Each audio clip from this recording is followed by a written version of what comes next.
आइए मैम साहब, अब तो साहब नहीं आएंगे ना। बैठिए। अब बताइए, अब तो आपके पास कोई बहाना भी नहीं है। कहीं आप ये कहें कि साहब घर पे है या उनकी बहन घर पे है। अब तो सब अपने अपने काम में बिजी हैं। अब मैं देखता हूँ कि आप मुझे कैसे रोकती हैं। मुझे बिल्कुल भी सबर नहीं है ना। तेरे को मैं बोल रही हूँ रुक जा, तेरे साहब है और अभी भी ना बाहर ही खड़े होंगे, वो अपनी बहन से बात कर रहे होंगे, गए नहीं है।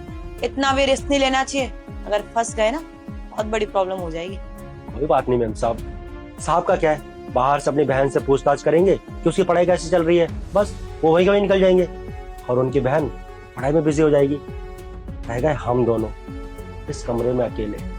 हम दोनों के अलावा इस कमरे में अब कोई भी नहीं आने वाला। अब हम जो चाहे वो कर सकते हैं। आपको पता है, 1 महीने से तड़प रहा था मैं आपसे मिलने के लिए। साहब है जाने का नाम ही नहीं लेते। जब भी यहाँ पर आते हैं 1-1 महीने यहीं पड़े रहते हैं। उनको क्या पता कि मेरे दिल पर क्या बीतती है आपसे दूर रहकर। मैम साहब, अब आप मुझे मत रोकिएगा। मैं जो करना चाहता हूँ ना, प्लीज मुझे करने दीजिए। ओए! क्या कर रहा है?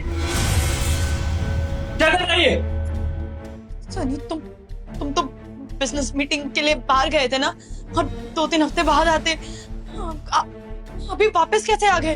क्या करूंगा मीटिंग करके मैं? क्या करूंगा मीटिंग करके? जब मेरे घर में ये सब चल रहा है, क्या फायदा ऐसी मीटिंग का? क्या फायदा ऐसे पैसे का मेरे घर में? जब मेरी बीवी नौकर के साथ चक्कर चलाएगी तो? तुम शांत हो जाओ, हम बैठ के बात करते हैं।